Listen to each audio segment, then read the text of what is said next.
So, got convicted of a DUI. Really sucks. I was hoping to have it acquitted.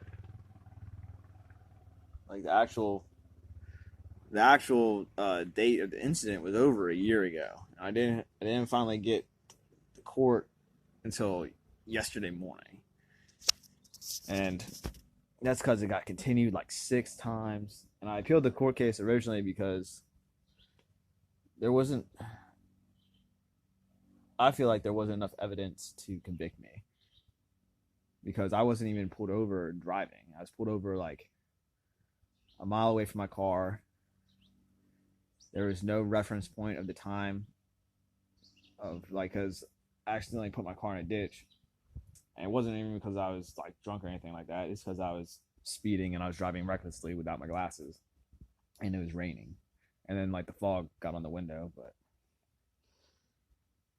and there wasn't enough evidence to say that I hadn't had a drink afterwards, but I didn't even take the stand for the one yesterday, and the lawyer made the case, and the judge was like, "Your lawyer did a really good job, and I can see that's a possibility that that happened, but I think you're lying, so I'm gonna find you guilty." What the fuck?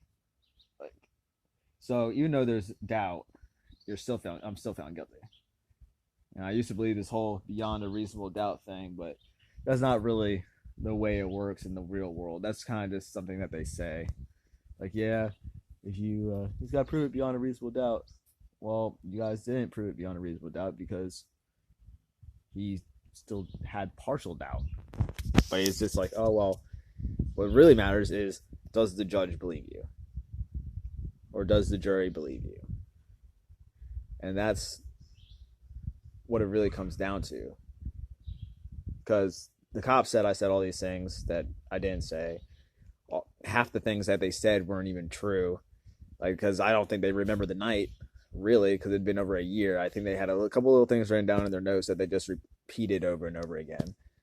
And then they just said, like, I feel like every time my lawyer asked them questions that started to trick them up, they just, they'd figure out some way around it.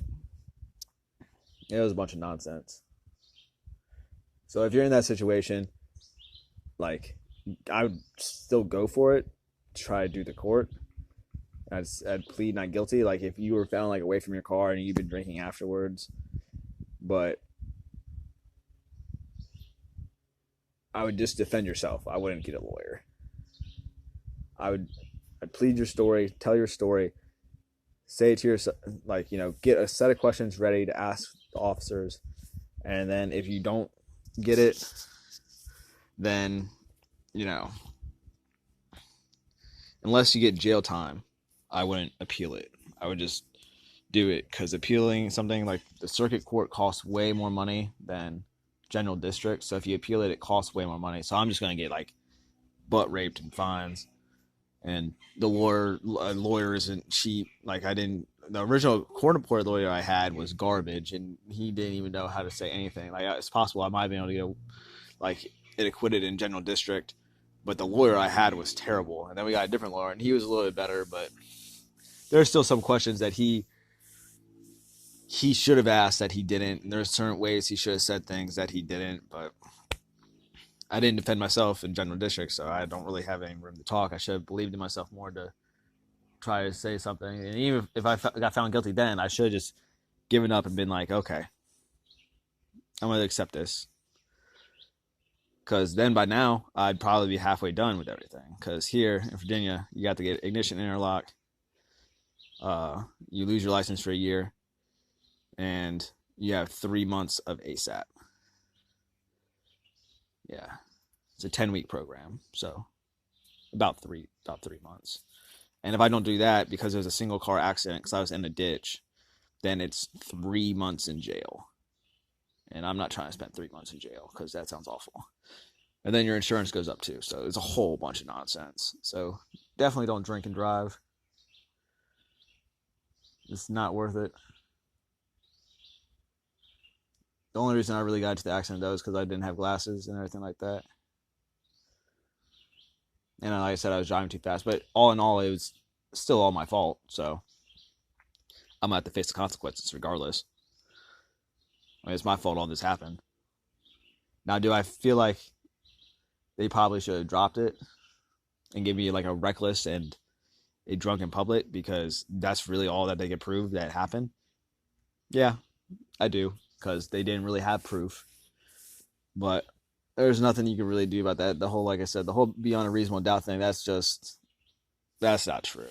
Maybe if you have a jury, but when it comes to the judge, it's really the judge's discretion. It's like if he believes you or he doesn't believe you, because like all these things these cops said like didn't even happen, but they're just like because it wasn't on camera, they're just like, oh well, I'm gonna believe what he said, even though it's been like over a year, and oh, it's ridiculous. Like honestly, like if they had to pick me up from the lineup, like, hey, who have you arrested? They probably wouldn't have been able to recognize me. I mean, the way they did, they're like, do you recognize the guy that's like in the seat over there? Like, of course they're gonna say yes because they already know that I'm the one being charged. But no, that was stupid. Like I hearing them say that in court, I'm just like, really, really, you're gonna ask them that way if they recognize me when I'm in the defendant's seat? That's ridiculous.